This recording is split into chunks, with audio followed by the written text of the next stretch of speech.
Welcome back to the channel. In today's video, I'm going to show you how to easily repair damaged drywall by skim coating. This area has a water bubble that blistered the paint and texture. I'm going to show you how to remove it and also how I go about priming the area. I'm going to show you the tips, tricks, techniques, and tools needed to match a stomp or crow's foot texture.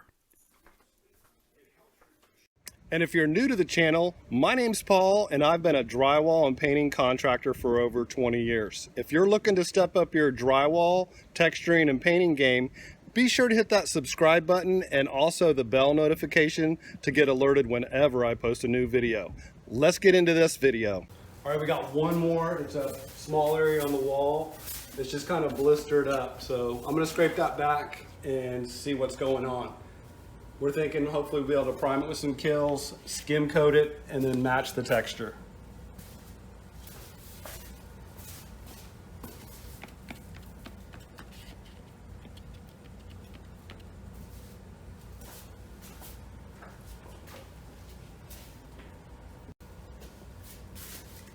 All right, so I'm just gonna take a razor knife and cut it back and hopefully be able to stop this from peeling too far back.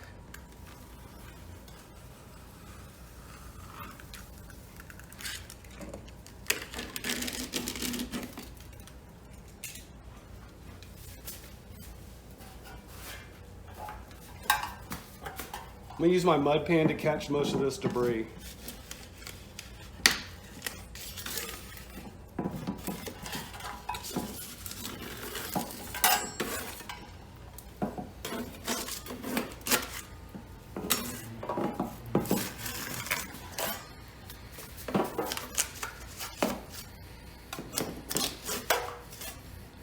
Basically, you just want to remove any loose or bubbled areas of texture and paint.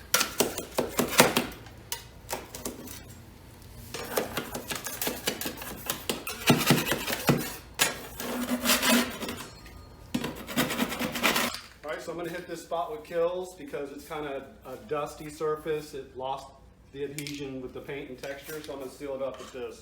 I always recommend sealing up a water damaged area with either Kilz or guards prime.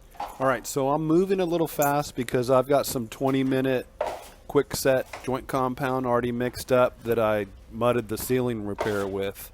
So I'm just using the same mud and skimming out the first coat over where I just sprayed the Kilz. You just want to apply the mud nice and smooth over the area. You don't want to pull all the mud off either. You want to leave some mud so you're not going to have to keep coating over this. So just keep a clean area and let it dry. It'll be ready for a second coat in about 15-20 minutes. I'll leave a link in the YouTube card above to a video where I show you how to mix 20-minute mud.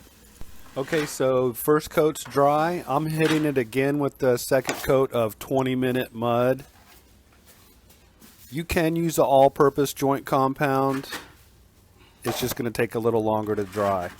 This project right here, I can be done with the whole repair and matching the texture probably in about 4 hours. So there's the second skim coat. I'm going to scrape it a little bit and also caulk that corner. All right, so I'm going to match the texture on this repair on the wall here. It's a stipple like a crow's foot. So what I'm going to do is use my cigar roller. It's a 3/4 inch, and I'm going to roll on all-purpose joint compound, thin down to a pancake batter consistency with water. Since this is such a small repair, I'm just dipping the 3/4 inch hot dog roller in the thin down joint compound, just dipping right in the bucket. Now I'm just going to roll out the joint compound.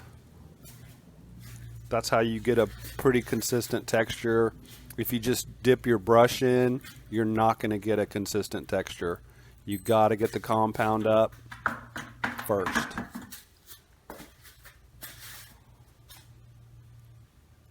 And it's not like painting. You want to leave the compound so you can make a stipple in it.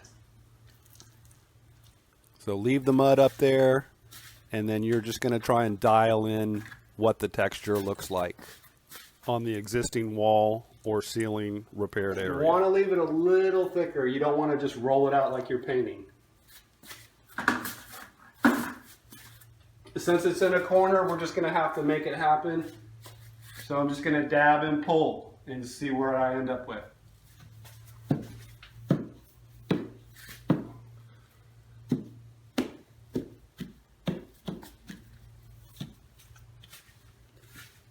Looks a little thin. I'm going to add some mud to this crow's foot.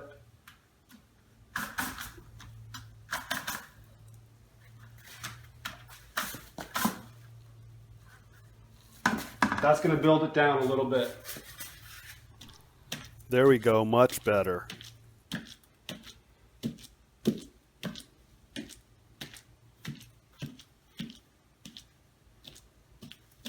Then what you want to do is kind of just blend it to nothing.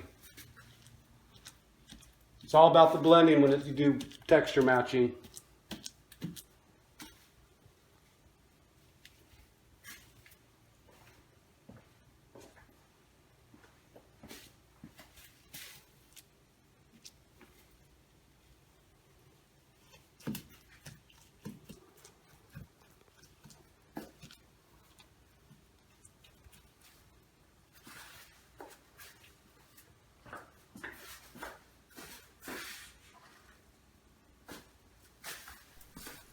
The stomp texture will take about 2 to 4 hours to dry depending on your humidity levels in your home.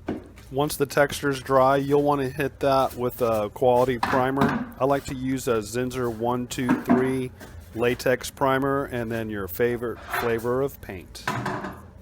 If you watch this whole video, leave a hashtag DrywallTube in the comments. That way I know who's watching these videos. And if you're looking to step up your drywall texturing or painting game, be sure to hit that round icon in the middle of the screen now to keep up with all my latest videos. And if you have a friend that's a DIYer, be sure to share this video with them on Facebook or Twitter. Check out one of these videos down below. Thanks so much for watching.